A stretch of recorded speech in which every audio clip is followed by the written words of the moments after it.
I've always hated hotels. Gross carpets, gross beds, gross bathrooms, a germaphobe's nightmare. Next time you're in a hotel, just think about it. You have no idea who was in here before you doing God knows what on the furniture or on the floor. Actually, you can probably find out if you bring a black light. But I digress. Anyways, as much as I hate hotels, I always seem to end up in them. Either from being forced on some family vacation with my parents and brothers, or being invited to an fun work conference halfway across the fucking country.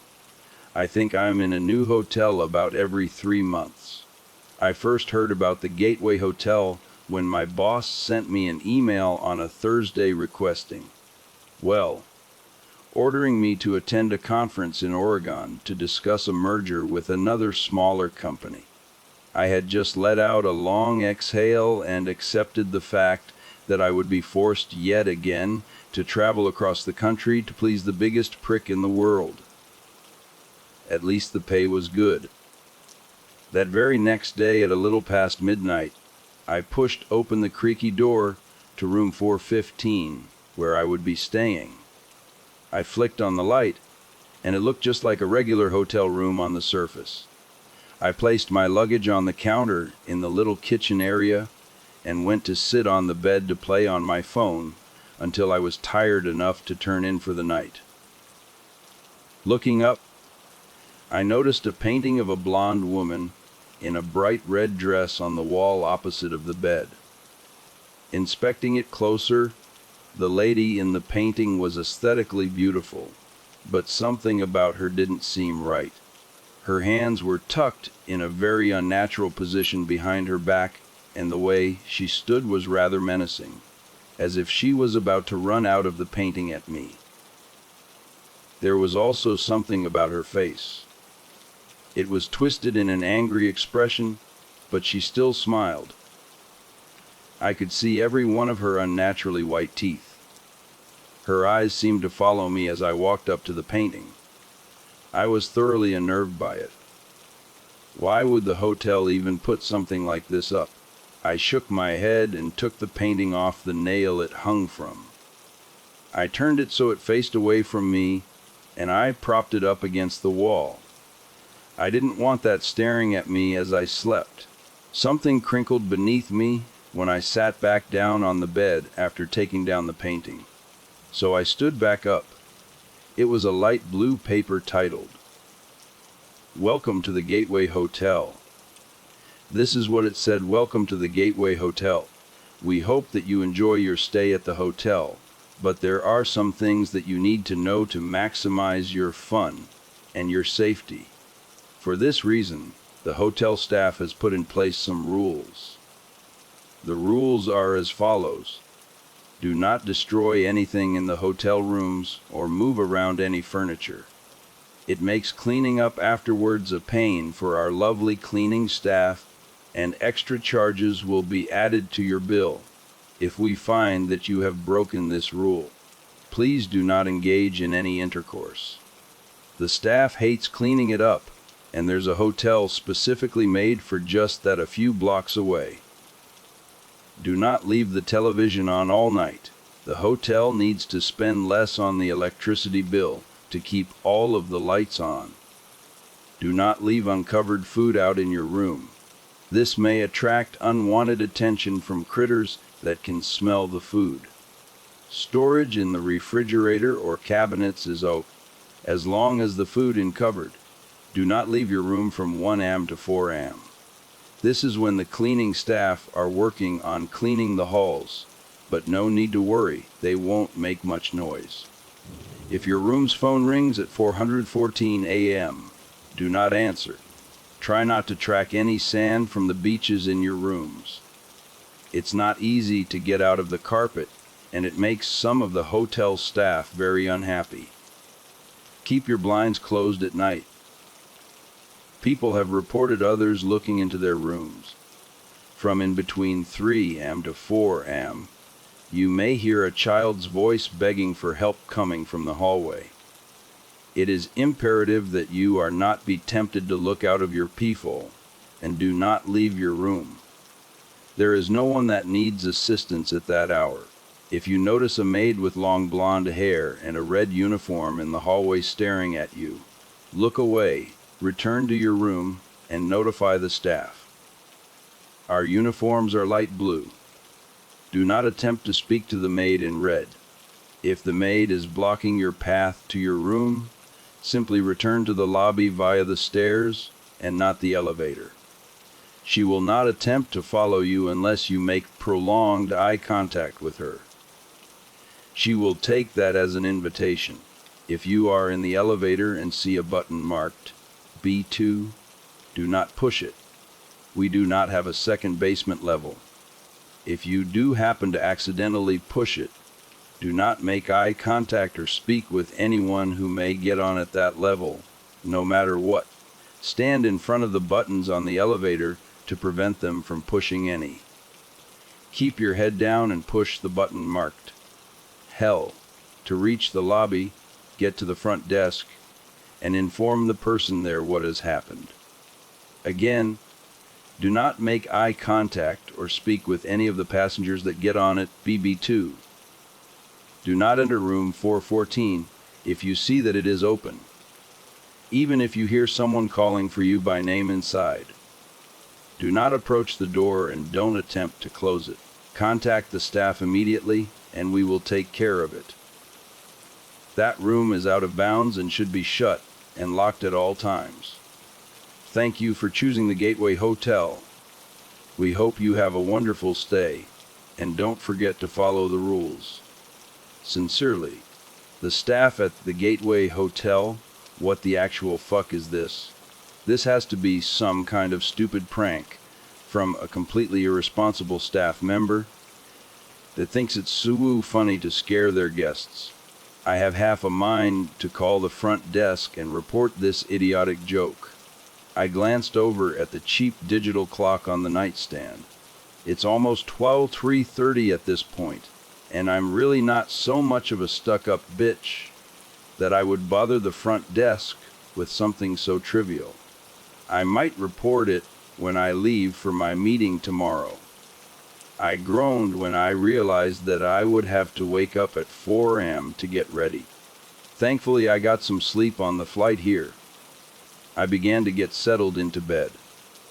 As I lay under the scratchy beige comforter, I couldn't help but look down at the blue paper that now lay on the floor from when I had crumpled it and tossed it towards the trash can.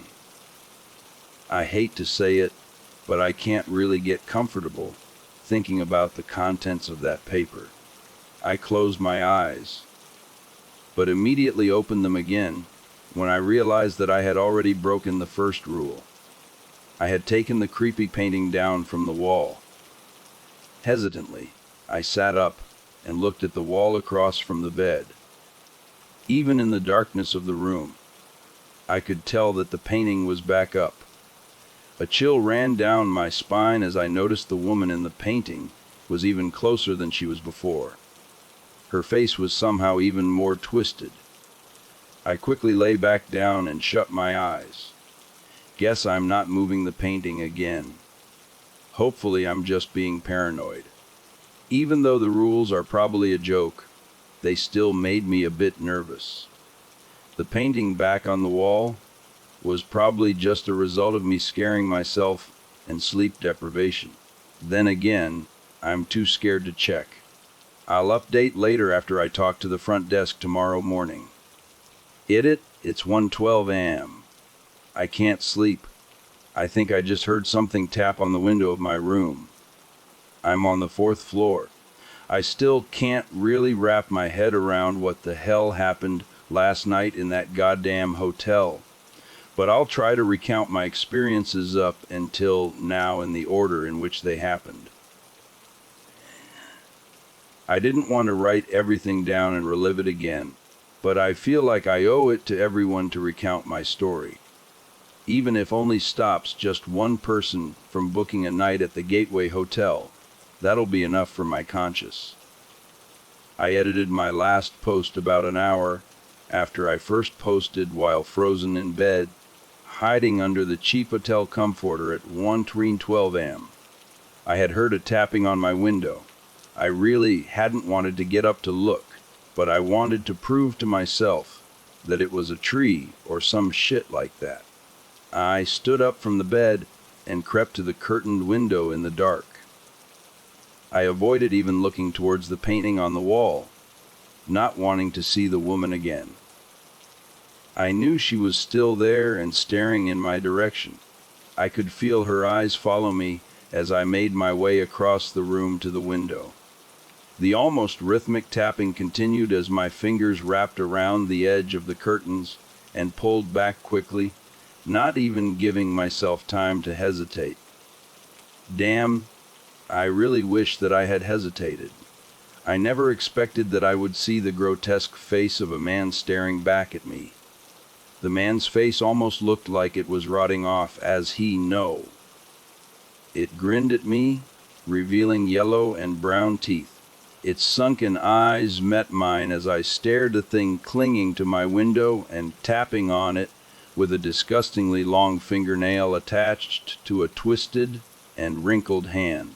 I had really convinced myself that it was going to be a fucking tree tapping on the window, not some fucking zombie guy who had somehow made it up to my window on the 4th floor. I hate to admit it, but I screamed and fell back, landing on the floor. Who wouldn't? There was no balcony outside and nowhere for this guy to stand to reach my window unless he was fucking Spider-Man. I lunged for the phone and quickly dialed the number for the front desk that was scrawled on a piece of masking tape stuck to the phone. Hello, this is the Gateway Hotel's front desk. How may I help you? Hello. Yeah, there's some guy outside my window tapping on the glass. I'm even on the 4th floor. How? Please refer to the list of rules that the hotel has provided you with. If you read the 8th rule, you will see that you should have kept your windows covered. Yeah, but I'm on the 4th floor. That's never stopped them from peeking in. Please ignore any tapping that may follow. Now that you've acknowledged them, they will continue tapping all night. Remember to follow the rest of the rules carefully. Have a good night, ma'am. The phone line went dead. I slammed down the phone back into the receiver, cursing. I walked over to where the balled-up rules lay on the floor and picked them up. I smoothed the paper and reread it over and over and over. I put my head in my hands as I sat in the room that had looked so ordinary just an hour ago. I eventually put the rules on my nightstand and laid down on the bed. I looked over at the digital clock on the nightstand. 1:46 a.m. I jumped and hid under the covers as the tapping on the window started up again.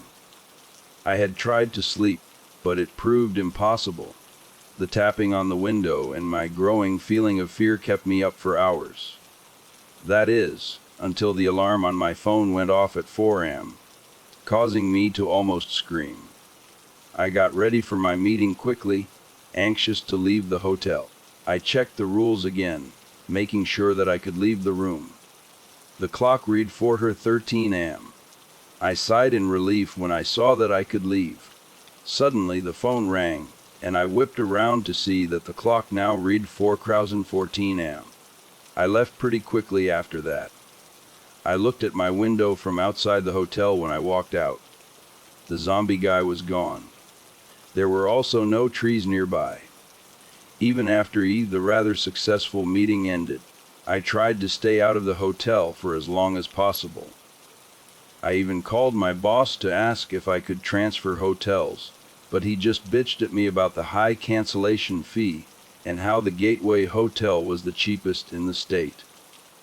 Gee, I fucking wonder why.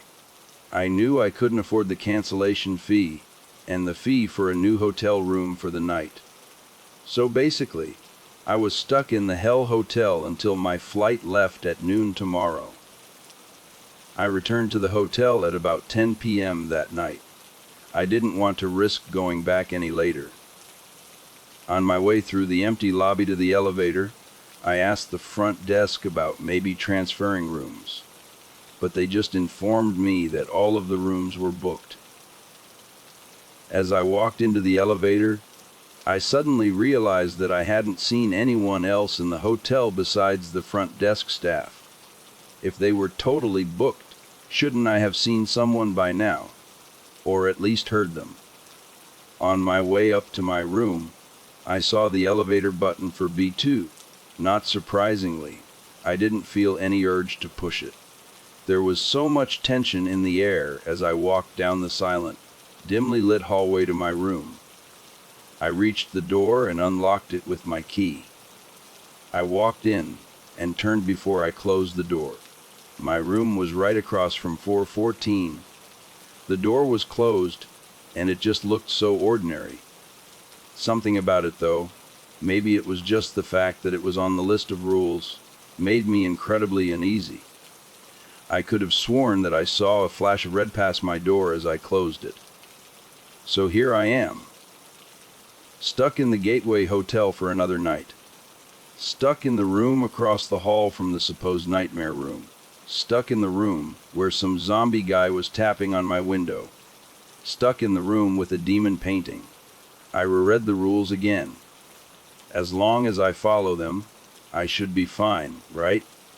I made sure that my curtains were closed. I double-checked that I didn't leave food out. I didn't push the B2 button in the elevator, and I didn't answer the phone at 4 through 14 a.m. I just have to make it to noon tomorrow. Something just knocked on my door. It's 1:54 a.m. I'm not supposed to look out of my peephole between 1 and 4, but they're still knocking. The rules didn't say anything about that. I'll update again when I'm finally out of here. I'm out. I'm finally out. Spoiler alert. I survived Esh for now with only some emotional scaring. However, I don't know how long I'll be able to celebrate, because I think I broke another rule on accident. I think the consequences may be more severe this time. I'm only posting this now to warn you again. Do not book a room at the Gateway Hotel. So, back to where I left off. It was 1:54, and when I posted and something had been pounding on my door. I knew that I couldn't open the door or look out of the peephole. I wasn't about to break any rules again. Do not leave your room from 1 a.m. to 4 a.m.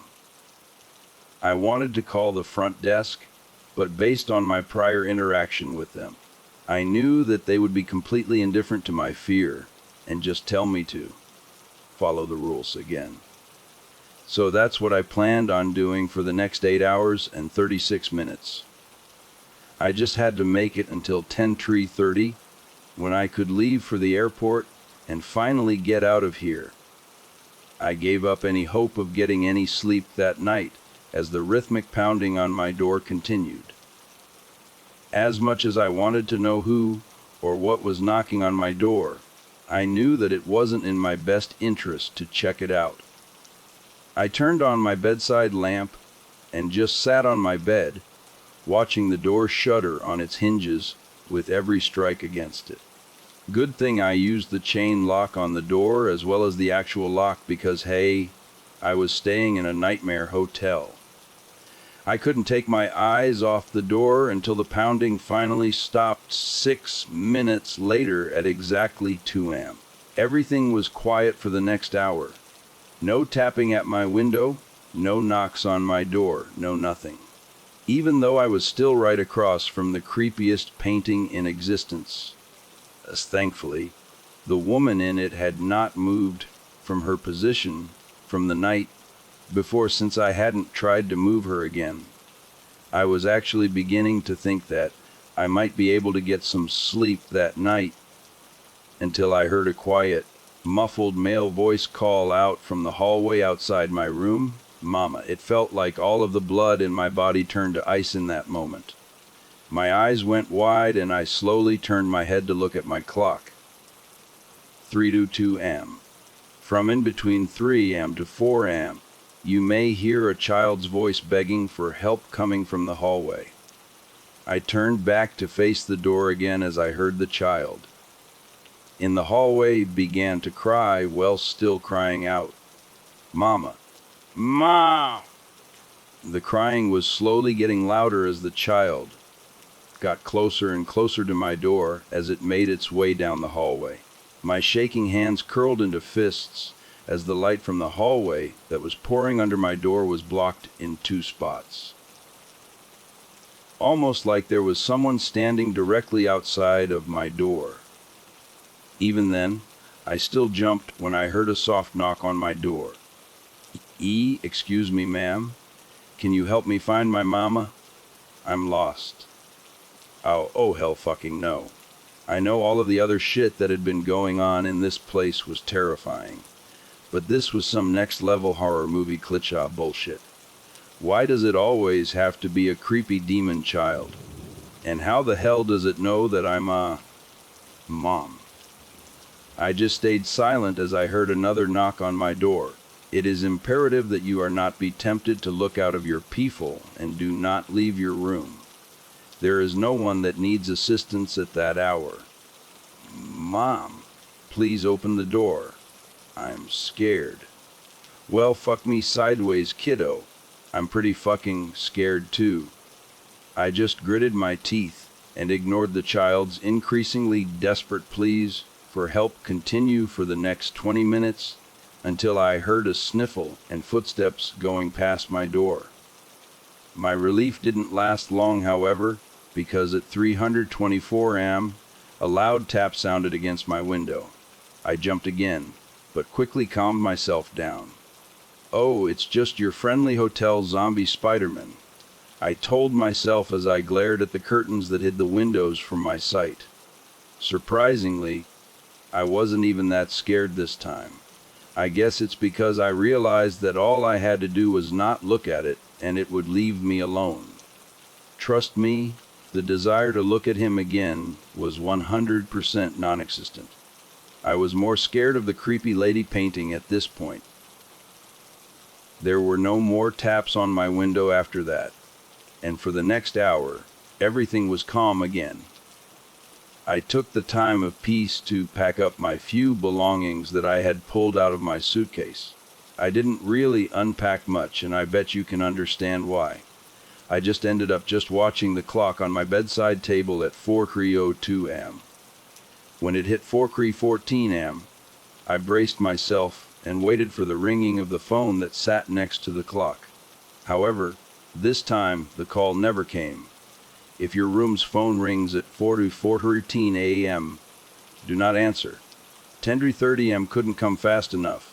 Even though it had been calm and quiet for the past few hours, I hadn't let my guard down yet.